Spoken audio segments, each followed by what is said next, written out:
다양한 층위에서 다양한 기업들이 2025년에도 계속 성장할 것이고 2026년에도 성장할 거라는 거죠. 다양한 층위에서 각각의 핵심 플레이어가 누군지를 살펴보는 것들이 여러분 필요하다는 거죠. 가장 아래층인 반도체 층위에서는 TSMC나 ASML, 엔비디아도 중요한 플레이고 맞춤형 반도체, 여기에 브로드컴이라든지 마블이라든지 이런 기업들도 여러분들 관심 있게 보셔야 되는 기업들이라고 볼 수가 있고요. 그 다음에 이제 새로 떠오르는 서비스 영역이 있죠.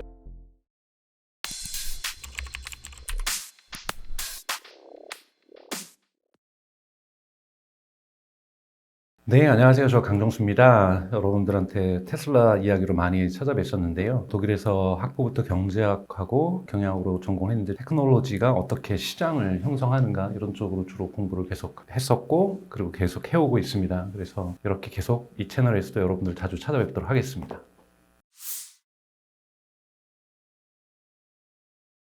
우선 트럼프 1기 행정부 시기하고 2기 행정부 시기에서 중국하고 대립하는 지점들이 많이 변했습니다. 1기에서는 전반적으로 중국에 큰 변화 없이 흘러가고 있는 것은 미국에서 중국으로의 제조업 유출 자체가 업쇼링 자체가 미국에서 일자리를 파괴시켰다. 이것이 이제 트럼프의 입장이었고 관세 장벽을 통해서 미국 산업을 보호하겠다는 것이었지만 그렇다고 해서 뚜렷한 미국에서의 제조업의 성과들을 가져오지는 못했습니다. 왜냐하면 제조업이 중국으로 갔던 데는 나름의 이유가 있었죠. 여러분 잘 아시는 고전적인 경제학자 데이비드 리카도에 의해서 비교 우위죠. 우리가 똑같이 내가 여기서 토마토와 당근을 내가 만들 수 있어도 내가 두 개를 만드는 것보다는 저쪽 A라는 친구가 토마토를 더 잘 효과적으로 만든다라면 나는 당근에 집중하고 저쪽인 토마토에 집중해서 바꾸는 거였죠. 그래서 하드웨어는 중국이 훨씬 더 인건비 기초에서 더욱더 저렴하게 만들고 우리는 미국은 소프트웨어 중심으로 산업 구조가 만들어져 가고 있었기 때문에 이것이 관세 장벽에 이루어진다고 해서 직접적인 어떤 변화들이 당장에 나타나지는 않았었죠. 트럼프 2기에서도 마찬가지로 지금 미국하고 지금 중국에서의 경쟁 구도는 계속해서 이어지고 있지만 이런 제조업을 두고서는 가장 큰 변화는 AI를 매개로 한 미국과 중국의 신냉전이 지금 시작되고 있습니다. 미국 기업들도 여러분 아시는 것처럼 마이크로소프트라든지 아마존이라든지 구글이라든지 메타 정말 막대한 투자를 2024년 같은 경우에는 약 2천억 달러가 넘는 투자를 AI에 투자를 하고 있고요. 중국도 마찬가지로 AI에 투자하고 있고 이 AI가 제조업의 경쟁력을 높인다든지 그리고 자율주행의 어떠한 구체적인 어떤 진일보를 만들어낸다든지 또는 휴머노이드 로봇에서 만들어낸다든지 또는 국방 AI로 흘러간다든지 하면서 중국의 경쟁력들을 높여내고 있는 거고 마찬가지로 미국도 동일한 전략을 취하고 있습니다. 이 부분에서의 어떠한 계속해서 갈등들이 계속 이어질 거라고 보고 있습니다. 저는 아주 비슷한 수준까지 가고 있다고 저는 생각이 듭니다. 우선 여러분들도 소식을 들어보셨겠지만 알리바바가 만든 퀀이라고 하는 2.5였죠. 메타의 라마처럼 오픈소스로 이 지금 LLM 거대 언어 모델을 공개를 했는데 사실 라마하고의 큰 차이가 나고 있지 않고요. 그리고 최근에 이제 크게 화제가 되고 있는 딥시크라고 하는 서비스가 있습니다. 딥시크에서 최근에 버전 3를 공개를 했는데 오픈 AI의 O1이라든지 O3하고도 심지어는 견줄만하다라는 이런 추론 영역에서 견줄만하다라는 이런 평가를 받고 있습니다. 그래서 중국의 AI 투자도 막대할 뿐만이 아니라 중국의 거대 언어 모델에서의 성취 또한 대단히 크죠. 근데 이 성취가 대단히 큰 의미를 갖는 것은 여러분 바이든 행정부에서는 중국에다가 거대 언어 모델을 만들 수 있는 AI 칩, 즉 엔비디아의 H100이나 H200 칩에 대한 수출 규제를 분명히 해왔고 그래서 엔비디아 같은 경우는 중국형으로 H20이라든지 이러한 AI 학습에는 최적화되어 있지 않는 이런 GPU를 수출해 왔었는데요. 이런 상황 속에서도 중국이 이 정도의 AI 성과를 냈다는 것은 대단히 괄목할 만한 성장이라고 볼 수가 있고요. 그래서 현재로서는 미국에 견줄 만한 AI 경쟁력을 갖춘 국가 산업은 중국 외에는 없다고 할 정도로 미국과 중국은 거의 유사한 수준까지 저는 가고 있다고 보고 있고요. 또 하나 구체적으로 자율주행과 관련돼서 보시면 구글의 웨이모 같은 경우는 2024년에 본격적으로 상업 서비스를 시작해서 지난 7월 같은 경우에는 매주 10만 건의 결제가 일어났었고 12월 같은 경우는 15만 건의 매주 결제가 일어나면서 대단히 성큼성큼 자율주행의 시장으로 가고 있는데요. 중국 또한 우한이라는 도시를 중심으로 해서 바이두의 아폴로 고라든지부터 시작해서 대단히 자율주행이 상업적 서비스까지 시작을 하고 있고요. 그리고 리아우터라든지 샤오펑이라든지 계속해서 쫓아오고 있는 기업들이 대단히 복수로 존재하고 있습니다. 이런 부분에서 중국의 자율주행 기술 또한 무서운 속도로 진행되고 있고요. 특히 2024년 5월 같은 경우에는 중국이 2023년까지 글로벌 자율주행에 있어서 글로벌 리더가 되겠다라는 국가 전략을 발표를 했고요. 그리고 휴머노이드 로봇 같은 경우에는 2023년 11월 중국이 또 하나의 휴머노이드 로봇 산업을 국가 전략으로 발표하면서 국가의 중심 전략으로 발표하면서 2023년까지 7개의 글로벌 리딩 기업들을 만들겠다라고 하는 대규모 투자들을 지금 진행하고 있고, 여러분들도 유튜브나 이런 동영상이라든지 뉴스에서 보셨던 것처럼 유니티라든지 다양한 휴머노이드 로봇들이 속도를 내고 있습니다. 그렇기 때문에 다양한 부분에서의 어떠한 중국의 그 AI의 어떤 구체적인 서비스 시장이라든지 애플리케이션 시장에서의 진화 같은 경우에는 결코 저평가하기에는 어렵다고 보고 있습니다. 미국 정부는 맨하탄 프로젝트라는 것을 지금 AI와 관련돼서 하려고 하고 있습니다. 맨하탄 프로젝트는 여러분 잘 아시는 것처럼 1943년에서 1946년까지 미국이 맨하탄에다가 정말로 전 세계에 있는 핵 물리학자들을 다 모아서 그들의 가족까지 강제로 이주시켜서 집중적으로 핵무기를 개발했고, 여기에서 만들어진 핵무기가 히로시마하고 나가사키에 떨어졌던, 그래서 2차 대전을 종결했던 대표적인 성과들이 이루어졌었죠. 이런 맨하탄 프로젝트는 단기간에 집중적으로 국가의 전략적인 자산들을 발전시키고 개발하고 진화시키는 데 집중했던 프로젝트를 맨하탄 프로젝트라고 볼 수가 있는데요. 이미 트럼프 2기 행정부는 그 선거 때부터 공약에도 맨하탄 프로젝트 for AI Defense, 즉 국방 AI에 있어서 맨하탄 프로젝트를 하겠다라고 공약을 내걸었었고요. 이전에 이미 2014년에 미국의 상원과 하원, 그러니까 민주당과 공화당이 있었던 하원과 상원에 있는 위원회에서도 맨하탄 프로젝트의 필요성을 언급을 하고 있습니다. 그래서 미국은 이미 그만큼 중국이 경쟁으로 올라오고 있다는 거고, 이것을 압축적으로 압도하기 위해서 맨하탄 프로젝트를 하겠다는 거고, 이것을 국제적으로 적용하는 것은 국방 분야라고 지금 명시를 하고 있습니다. 그래서 국방 분야에서 AI 부분들을 갖다가 예를 들자면 새로운 군사 무기 체계라든지 새로운 전략 자산으로서 과거의 핵무기가 전쟁을 억제할 수 있고 전쟁을 승리로 이끌 수 있는 전략 자산이라고 한다면, 미국 국방부는 이미 바이든 행정부에서도 3번의 디펜스 스트라테지, 국방 전략을 3번이나 수정을 하면서 국방 전략들을 핵무기에서 AI로 전환시키고 있었고요. 이 부분들이 결정적인 부분들이 가속화되고 현실화되는 것이 트럼프 집권 2기 행정부에서 나타날 거라고 보고 있습니다. 여기에 의미를 갖고 있는 것이 맨하탄 프로젝트라고 볼 수가 있습니다.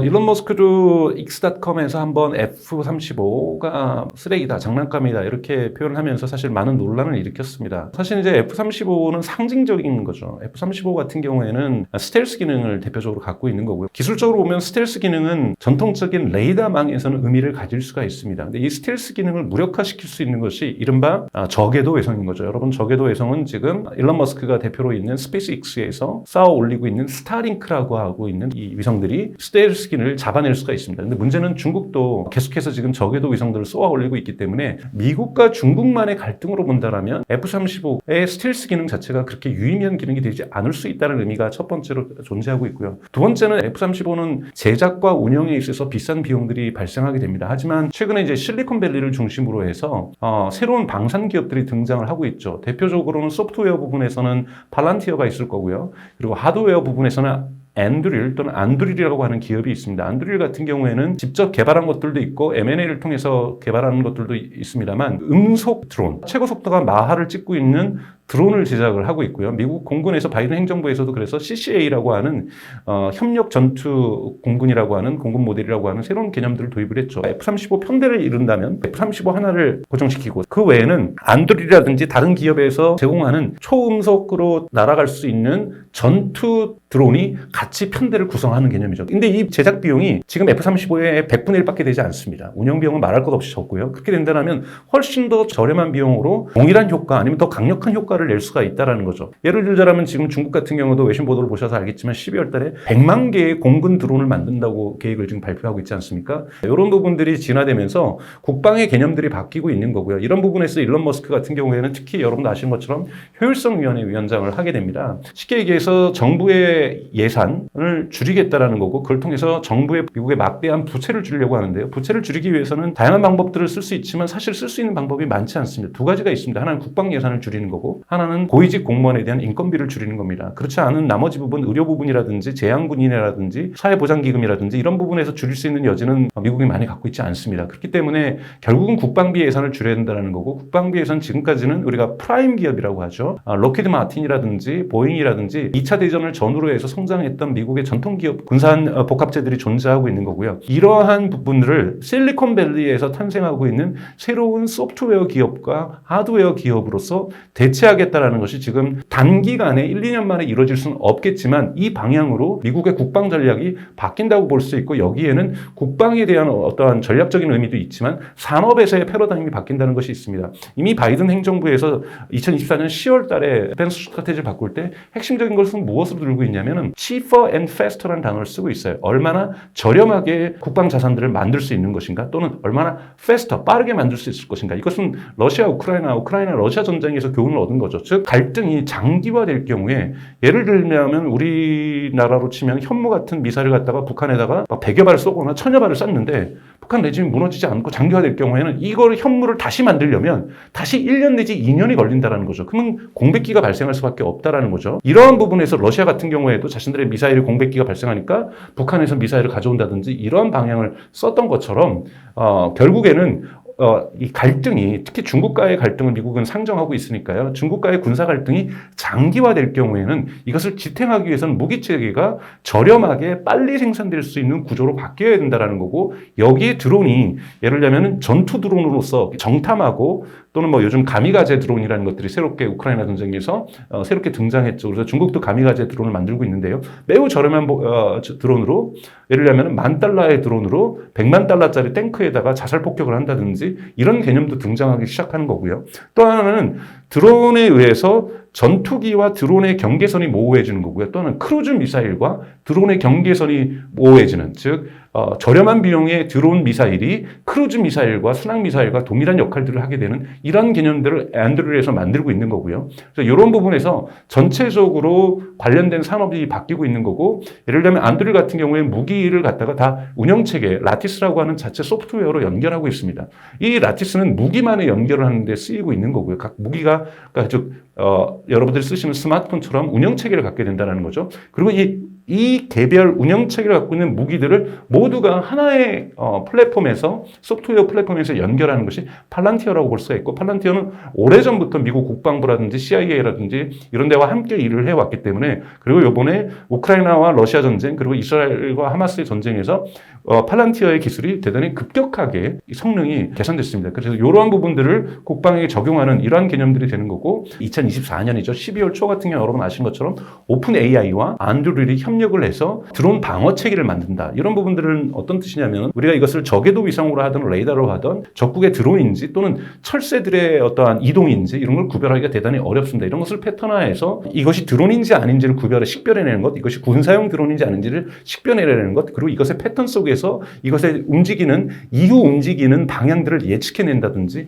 이런 부분에서 오픈 AI하고 안드룰이 협력한다든지 이런 다양한 미국의 AI 기업과 미국의 새로운 신형 실리콘밸리를 베이스로 하고 있는 방산 기업들 간의 협력들이 지금 만들어지면서 새로운 산업의 어떤 판짜기가 만들어지고 있다고 볼 수가 있습니다. 팔란티어 같은 경우에는 여러분 잘 아신 것처럼 9.11 사건 이후에 CIA 초기 투자에 의해서 공동 창업자 대표적인 3명인데 2명이 여러분 잘 아시는 피터 틸과 지금의 팔란티어 CEO인 알렉스 카프죠. 이런 사람들이 이제 주도가 돼서 처음에는 이제 은행 계좌에서 좀 불법적인 계좌의 흐름들, 즉 테러리스트들이 쓸 수 있는 것들을 감지해낸다든지 또는 그들의 통신이라든지 이런 이메일 주고받는 것에서 새로운 공격의 어떤 패턴들을 읽어낸다든지 이런 걸 하기 위해서 썼던 기본적인 개념은 AI라기보다는 빅테크 테크놀로지죠. 온톨로지라는 것은 개별적인 어떠한 데이터의 관계를 설정해서 그 데이터가 가지고 있는 의미들을 이것을 해석하려고 하는 사람들의 입장에서 해석해내는 겁니다. 그래서 너무 어렵게 보실 필요는 없고요. 그래서 온톨로지 같은 경우에는 하나만 존재하는 것이 아니라 은행 계좌의 이상한 패턴들을 분석하기 위해서 각각의 은행 계좌의 특성들과 이것의 관계들을 만들어내면서 의미들을 해석해내는 방식인 거고요. 마찬가지로 만약에 우크라이나 전쟁에서 팔란티어가 성능이 되게 급성장했는데요. 이 고담이라는 솔루션이죠. 여기 같은 경우에는 흔히 말하는 우리가 전시 상황실에서 쓰고 상황실 우리가 상상해 보시면 영화 속에서 보면은 레이더를 읽는 전문 군인들이 한 서너 명 앉아 있고 음파를 읽는 군인들이 서로 앉아 있고 그 다음에 뭐 열 감지 센서에서 있는 데이터를 읽는 군인들이 앉아 있고 또는 인공위성에서 찍어내고 있는 또는 보내주고 있는 데이터를 읽어내는 사람들 또는 통신을 감청하는 사람들 다양한 데이터 소스들을 요즘은 뭐 소셜 미디어에서 사람들이 찍었던 그 뒤에 배경화면으로 아주 잠깐 보이는 탱크라든지 이런 것까지도 다 감지를 해야 되죠. 수많은 다양한 종류의 데이터를 각각의 데이터 전문가, 인간 데이터 전문가가 그것을 보고서 과거의 경험과 전문 지식을 활용해서 이 의미들을 해석해내서 이것들이 보고가 되고 보고가 돼서 현재 적군의 움직임과 적군의 상태들을 분석해내서 그렇다면 우리는 어떻게 효율적으로, 즉 A라는 탱크 부대가 저기서 포착이 됐는데 저 탱크 부대가 앞으로 1시간 뒤는 어디로 이동할 것인지, 어느 방향으로 작전을 수행할 것인지, 저것이 작전을 수행하기 위해서 정찰을 위해서 나온 탱크인지 또는 공격을 하기 위해서 나온 탱크인지 이런 의미 파악을 해서 여기에 적절한 방어 수단을 쓴다든지 공격 전략을 쓴다든지 이런 것이 전시 상황실에서 이루어지는 지금까지 개념이었다면 팔란티어는 이것을 다 자동화를 했습니다. 온톨로지에 의해서 서로 다른 데이터들의 관계망들을 형성해서 이것이 어떤 움직임들을 보여주고 있는지를 찾아내는 것, 이런 부분에서도 팔란티어의 고담이라는 솔루션이 의미를 가졌었고요. 그리고 또 하나는 전방에서만 쓰는 것이 아니라 후방에서도 팔란티어의 테크놀로지는 많이 쓰이죠. 행정부가 가지고 있는 데이터, 보건부가 가지고 있는 데이터, 그리고 교육부가 갖고 있는 데이터, 이런 것들이 통합되면서 현재 어떤 의약품들이 부족하고 있고 러시아의 어떤 공격의 패턴에 맞춰서 어느 지역에 어떤 의약품들이 먼저 배달되어야 된다든지, 그리고 이런 전시 상황에서도 학생들에 대한 교육들은 이루어져야 되기 때문에 이들에 대한 보호라든지 적군의 공격이 있었을 때 어떻게 먼저 이들을 대피시키고 그 다음에 두 번째 우선순위인 다른 집단들을, 즉 학생들을 먼저 대피시키고 그 다음에 다른 집단들을 가기 위해서 경고 메시지가 어떻게 가야 될지, 또는 우크라이나의 키예프 수도에 있는 러시아의 스파이들을 어떻게 그들의 활동을 패턴들을 찾아내서 그들의 스파이인지 아닌지를 구별해내는 것, 이런 전방과 후방 모두에 팔란티어의 고담이라는 거 하는 이러한 소프트웨어가 쓰였죠. 고담이라는 이 소프트웨어를 기업용으로도 팔란티어가 바꿉니다. 이것이 바로 파운더리라고 하는 새로운 서비스죠. 그래서 이걸 기업에다 적용을 할 수가 있어요. 기업 같은 경우에는 지금 공급망을 관리해주는 직원들이 많이 있습니다. 뭐 자동차 기업으로 현대자동차를 두면은 벤더들이 1차 벤더도 있고 2차 벤더도 있고 3차 벤더들이 있죠. 이들이 지금 현재 생산량들이 어떤지를 파악해서 전체적으로 정확하게 배송을 해줘서 전체 최종 조립하는데 갑자기 예를 들면 여러분들 코로나 때 자동차 칩이 배송이 안 돼가지고 생산이 멈춰졌다, 이런 일들을 많이 겪게 되잖아요. 이 공급망 관리들을 제대로 못할 경우에는 전체 자동차의 생산 라인이 멈춰야만 하는 비효율성이 발생할 수도 있습니다. 그렇기 때문에 이런 공급망을 이에서 이루어지고 있는 다양한 데이터들을 찾아내기도 하고요. 또는 새로운 소비자 트렌드들을 분석하기도 하고, 또는 우리 대리점에 있는 재고 물량을 파악해서 적절하게 너무 지나치게 많이 배송할 필요도 없고 너무 적게 배송해도 안 되고 적정량을 배송해 주는 것, 이런 분석들을 지금까지는 대부분 사람이 해왔었죠. 자, 이 고담에서 전쟁에 쓰였던 이 소프트웨어를 그대로 비즈니스 영역에서 쓰고 있는 것이 팔란티어가 만든 파운더리라는 건데요. 이 고담의 성능이 좋아지면서 파운더리의 이 성능도 좋아지고 있는 거죠. 이 부분의 매출이 급격하게 늘어났던 것. 그러면서 팔란티어가 지금 거버먼트 영역에서, 이거를 전적으로 거버먼트 비즈니스라고 얘기를 하는데요. 정부 사이드에서 발생하고 있는 매출도 증가하고 있지만 앞으로 전쟁이 끝나도, 심지어는 우크라이나 전쟁이 끝나고 이스라엘 전쟁과 하마스의 전쟁이, 중동 전쟁이 끝난다 할지라도 여기에서 발전된 테크놀로지가, 이 온톨로지가, 아까 말씀드렸던 이 빅데이터 분석 능력들이 여기에 최근엔 또 AI까지 가미되면서 이것들이 기업에서는 기업을 경영하고 운영하는 데 있어서 훨씬 더 효율적으로 바뀔 수 있다는 기대감들이 팔란티어의 주가를 올리고 있다고 볼 수가 있고요. 또 하나 이 부분을 또 어디다 적용할 수 있습니까? 초반에 말씀드렸던 것처럼 일론 머스크가 꿈꾸고 있는 것처럼 효율성위원회에서 고위직 공무원들을 축소시킨다. 그래야 인건비를 절약할 수 있죠. 자, 이 고위직 공무원들을 갖다 축소시키기 위해서는 반드시 여기에 맞는 보고 체계에 맞는 소프트웨어가 필요할 수 있죠. 이런 부분들 요즘 AI 정부라고 얘기를 합니다. 지금 미국이라든지 유럽에서 AI 정부 부분들을 대단히 강조하고 있는 것들, 여기에서 효율성을 높여내는 것, 여기에도 팔란티어의 소프트웨어가 쓰일 수 있다는 부분들, 이렇게 국방의 영역들, 그리고 정부 일반의 행정의 영역들, 그리고 기업의 경영의 영역들, 다양하게 팔란티어의 소프트웨어들이 고가로 판매되면서 대단히 높은 수익률들을 기록하면서 팔란티어가 성장이 이루어지고 있는 거고, 이 매출 성장에 맞춰서 주가들도 계속해서 올라가고 있다고 볼 수 있습니다.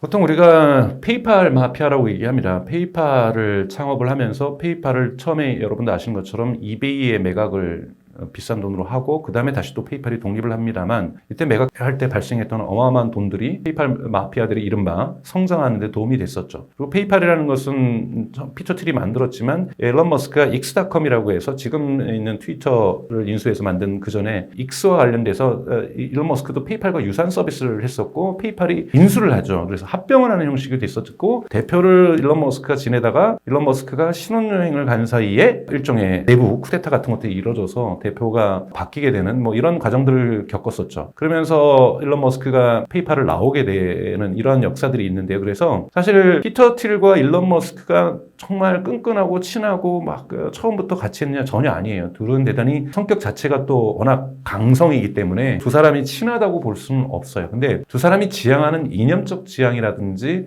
세계관이 유사합니다. 그것을 요즘 효과적 가속주의라고 얘기를 하거든요. 물론 중간에 일론 머스크 같은 경우에는 효과적 이타주의라는 이념에 좀 취해 있었고요. 효과적 이타주의라는 것은 AI라든지 기술이 인간을 행복하게 해줄 수는 있다. 하지만 여기에는 오류가 충분히 발생할 수 있고 실수들이 발생할 수 있기 때문에 조심스럽게 기술을 적용해야 된다. 그래서 이 기술을 통해서 인류를 행복하게 해야 된다. 이것이 이타적 효과주의라고 볼 수가 있습니다.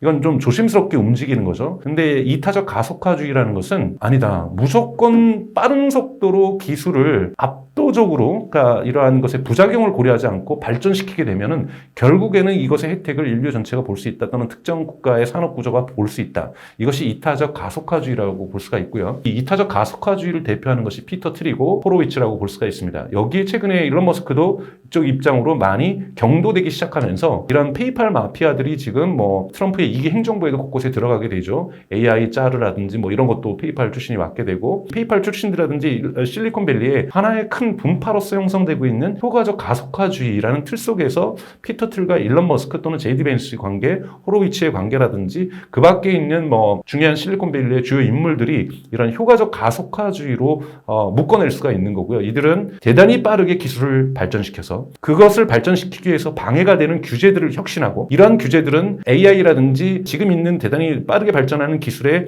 맞게끔 만들어진 것이 아니라 1980년대와 1990년대 구형 산업들, 뭐 이런 식으로 표현해서 죄송합니다만 굴뚝 산업들, 이런 산업에 맞춰서 규제가 만들어진 것이기 때문에 이 규제를 다 개편해서 빠르게 가자는 거죠. 대표적으로 스페이스X를 들 수가 있습니다. 스페이스X가 하고 있는 우주 산업 같은 경우는 그전에는 국가가 있었죠. 나사가 직접 로켓을 만들고 로켓을 쏘아 올리고 이런 일을 하다 보니까 국가가 한 것에 맞는 규제 장치들이 만들어져 있었어요. 근데 나사는 이제 더 이상 우주선을 직접 만들지 않고 보잉이라든지 또는 스페이스X라든지 다양한 기업들에게 이제 외주를 주는 형태로 해서 우주 산업들을 민간화하고 있죠. 하지만 규제 방식은 1980년, 90년대에 만들어졌던 규제 방식하고 동일합니다. 매번 스페이스X가 팔콘 9을 띄울 때마다 일주일에 지금 2번씩 띄우고 있는데요. 또는 스타쉽이 실험을 할 때마다 나사라든지 미국의 관청의 허가를 받아야 됩니다. 허가를 받기 위해서는 엄청난 서류 작업들을 해줘야 되는 거죠. 이렇게 할 경우에는 민간 같은 경우에는 대단히 발사의 프리퀀시, 빈도가 중요합니다. 많이 빈도 있게 발사를 해줘야 규모의 경제 효과도 일어나지만 가장 중요한 건 러닝 커브죠. 학습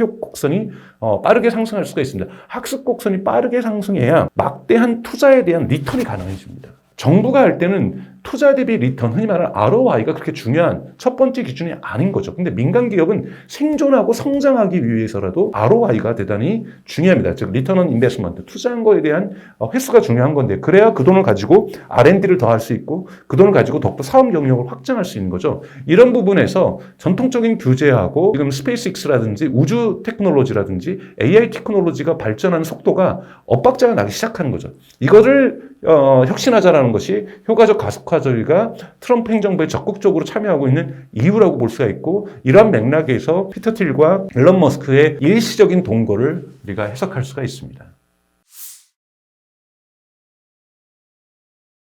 이제 AI 기업들이 이제 층위가 다양해지죠. AI 기업들로 여러분이 어떤 투자를 하기 위해서는 AI 경제, AI 이코노미의 스트럭처가 어떤지를 좀 이해하실 필요가 있어야 돼요. AI 조금 이렇게 레이어, 층으로 이렇게 쌓여 있는데요. 가장 낮은 층에 있는 것이 이제 반도체죠. 쉽게 얘기해서 엔비디아가 만들어내는 AI 가속기라고 하는, 또는 AI 칩이라고 하는 것들이 있고요. 여기에 이제 최근에 이제 경쟁으로 뛰어들고 있는 것이 브로드컴이라든지 마벨이라든지 또는 스타트업들도 있죠. 그로기라든지 또는 짐 캐리가 만든 이러한 스타트업들이라든지 이런 것들이 계속해서 존재하고 있고요. 또 여기에 또 파트너인 SK 하이닉스라든지 HBM을 제공해주는 이런 기업들이 존재하고, 또 이거를 직접 제조하는 파운드리라고 할 수 있는 TSMC라든지 이런 기업들이 대단히 중요한 하드웨어 층위가 마지막 아래층에 있는 거고요. 그리고 이걸 가지고 데이터 센터를 짓습니다. 데이터 센터를 정말 막대하게 만들어야 되고, 이 데이터 센터를 질 때는 여러분 GPU가 하나가 필요한 것이 아니라 예를 들면은 일론 머스크가 2024년에 만든 콜로서스 같은 경우에는 무려 10만 개의 H100 GPU GPU가 들어갔죠. 이 10만 개의 GPU가 들어갈 수 있도록 데이터 센터를 만들어야 되고 이것을 서로 연결할 수 있어야 되고 서로 각자의 목적에 맞게끔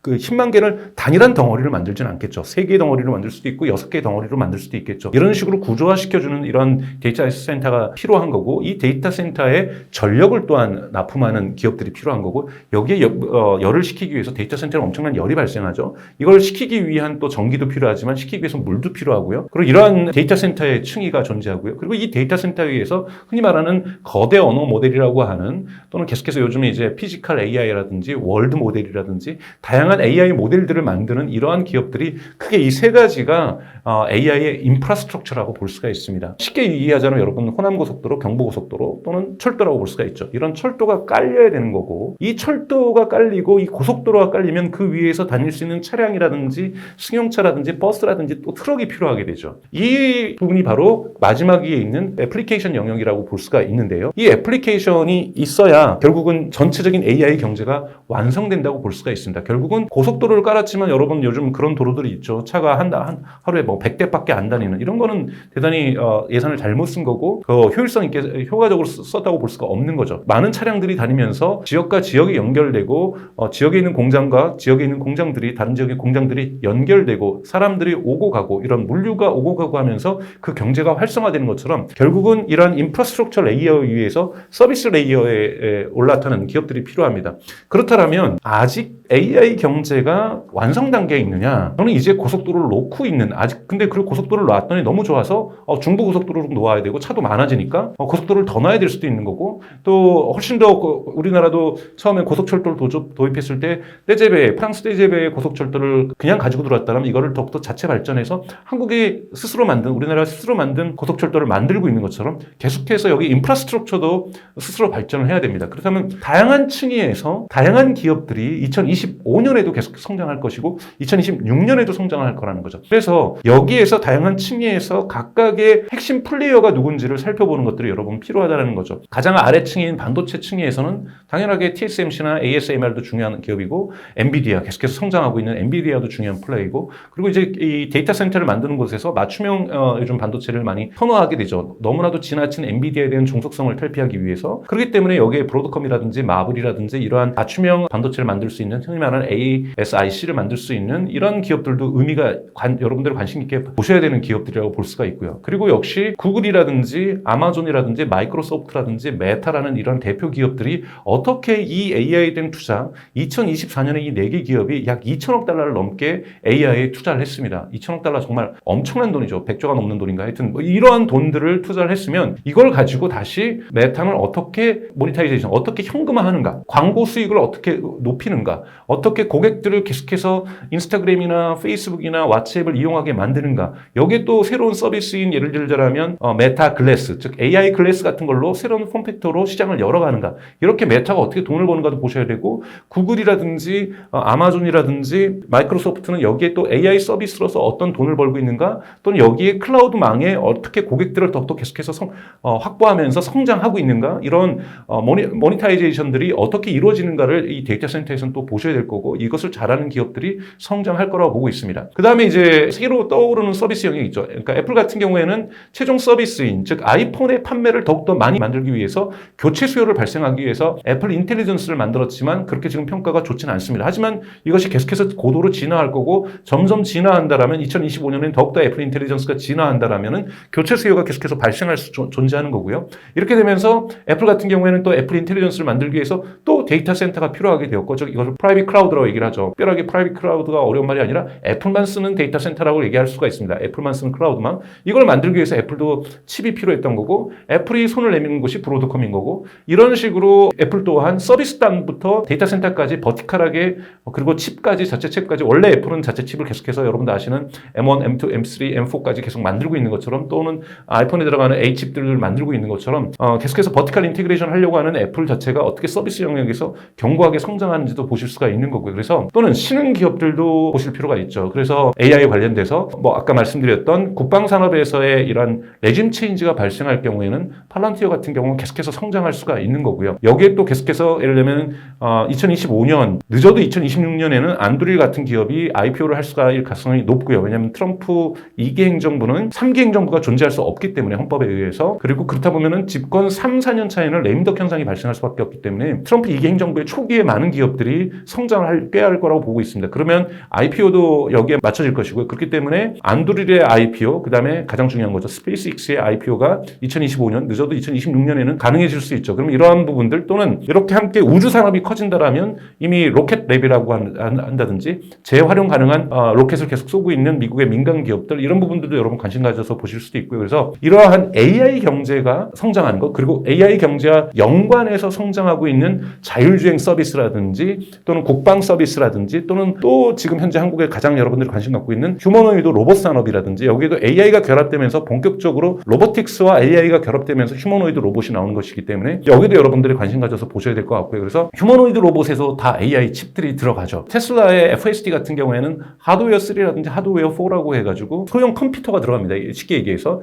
여기에는 두 개의 하이엔드 칩이 들어가죠. 대부분 AI 추론 칩들이죠. 지금은 이제 하드웨어 4가 나오고 있는 거고 이거를 이제 테슬라에서는 AI 칩이라고 얘기도 하는데요. 하드웨어 4나 또 하드웨어 5가 나오는 것처럼 휴머노이드 로봇에도 이런 AI 추론 칩들이 들어가게 되어 있습니다. 이것을 지금 이런 하드웨어 3나 하드웨어 4 같은 걸 만들겠다고 하는 것이 지금 2025년 상반기에 엔비디아가 이것을 상용화시키겠다라는 거고 이것을 제슨 토르라고 얘기를 하죠. 이러한 부분들의 매출 성장이 과연 만들어질 것인가? 그 시장이 커질 것인가? 그러기 위해서는 휴머노이드 로봇이 매스 프로덕션, 대량 생산 체계에 들어갈 것인가? 그 징후들이 있다라면 제슨 토르의 매출이 증가하겠죠. 바로 이러한 엔비디아의 추론칩이 들어간 이런 부분의 어떤 시장성도 좀 보실 필요가 있는 거고요. 그래서 다양하게 전체적으로 볼 때는 키워드는 핵심은 AI입니다. AI가 구체적으로 이제는 LLM 만들어서 챗GPT의 어떤 순간이 지나서 이것이 다양한 서비스로 다양한 연관 산업에서의 시너지 효과를 내면서 AI 경제로 재편되는 이런 과정들에서 성장하고 있는 기업들 여러분들이 관찰해 보시고 저희 채널에서도 계속해서 여러분들에게 말씀을 드리면서 정보를